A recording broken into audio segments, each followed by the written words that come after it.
So, good morning or good night, depending where you are in the world, and welcome to another album review of The Shield Dude on a Couch.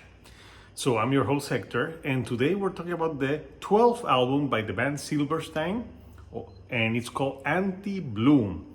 So, this year, this band is celebrating 25 years anniversary, and I remember their first albums in the 2000s. They had like that rock sound with some post hardcore and emo tendencies to them, and I really enjoyed. They have some classic albums in that time, and I enjoyed their 2015 album.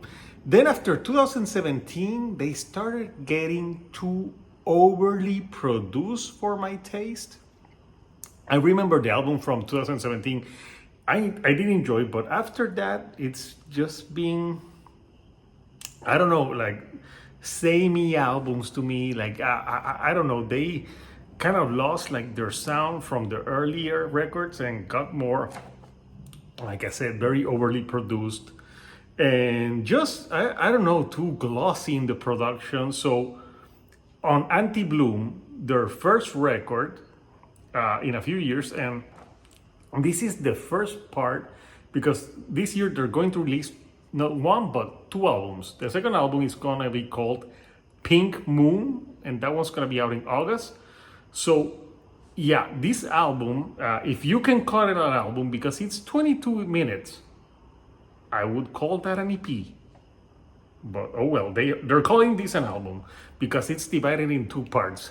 And I think it would be hilarious if Pink Moon is 22 minutes and I would have just said, couldn't you have released like a 45-minute record? But I still don't know the length of Pink Moon. So because when you say you're going to release a double album, usually the album doesn't last 22 minutes. It's like, oh, it's long. And that's why we're dividing it in two halves. At least, let's say the album is 85 minutes, then it would make sense to have two 45 minutes album. But 22 minutes, guys, that's stretching it. So yeah, this has 8 tracks. And does it bloom? I gotta say that this album is falling in the same tropes that they have been doing since 2017. Too much overly produced. I don't know. I kind of miss the acoustic guitars that they mix here and there in their past records. That's not on this one. So yeah, it's 8 tracks, but let's talk about the tracks, shall we? So it starts with Mercy Mercy, and this song starts like there's like a cell phone vibrating, and then you get like a very aggressive post-hardcore, but then the vocals come in and they're kind of, after being aggressive, very kind of like whiny and pitchy at sometimes. And the song, it's okay. I thought it was a decent track, but something I gotta say, like almost every track on this record has something that annoys me, which is not good. So at the end, there sounds like there's like a message on the machine or the cell phone, and there's a female talking about like everything's like very bad. It's very like cringy.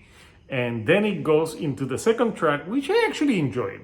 It's called Don't Let Me Get Too Low, and this is a more pop punk sound. It's a fun track. It really sounds like bands like Neck Deep and stuff like that, but with that post-hardcore at sometimes. But it's really a pop punk track about not letting yourself get too low. So I thought it was a fun track. I enjoyed it.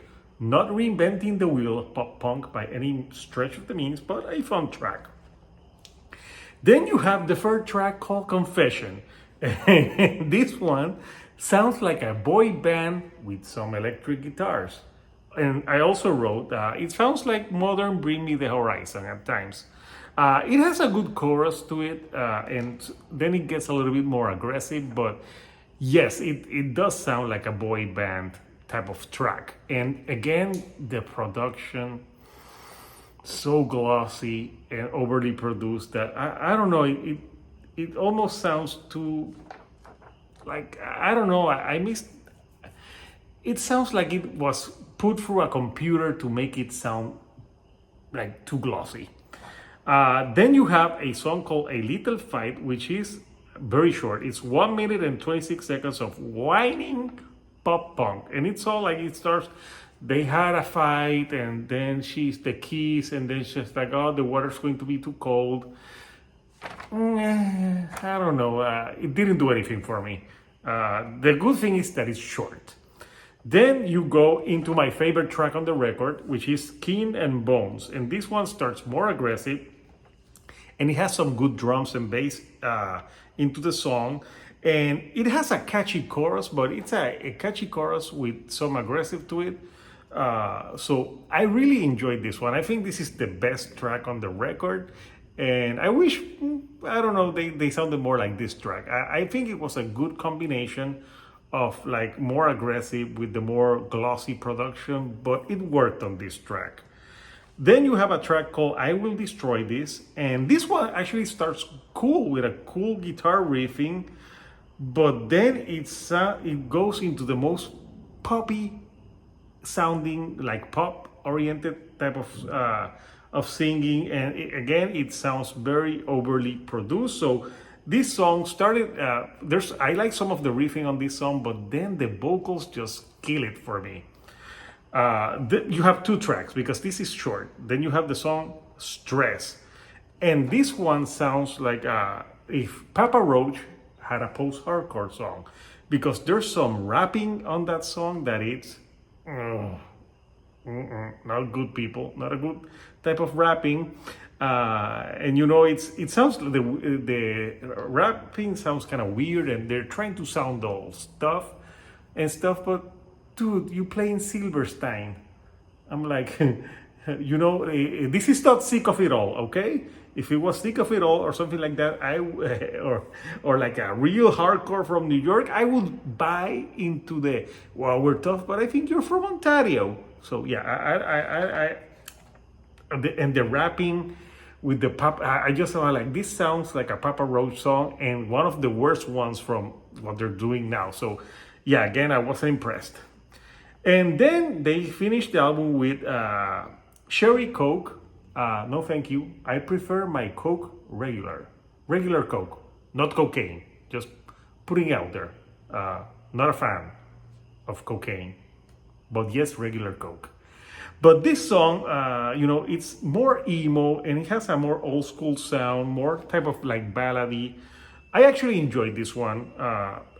A little bit of cheesiness on the lyrics, but Silverstein has always had some cheese into their lyrics. But I thought it was a decent track. But you know, 8 tracks in, there's really like 3 tracks that I really enjoyed, and the other ones were like, I didn't hate them, but I also wasn't in love with them. So I gotta see what Pink Moon will sound like, because apparently I was reading that for this project they put all of their sounds into this, and it was like at least the way they were describing it is like a very ambitious project. And I'm sorry, after listening to this album or glorified EP, I say I don't hear the ambition on this. I just hear the same shit that they've been doing for the last 8 years, which is overly produced music. So I don't know. I prefer the older Silverstein, but I want to know what you guys think, Silverstein fans. Do you like this record? Do you like the sound? Do you think I'm being too harsh? Comment down below. Let me know what are your favorite tracks from this record, and if you like the videos that I'm putting out, do not forget to subscribe or give me a like. That helps me with the YouTube algorithm to get to more people like yourself.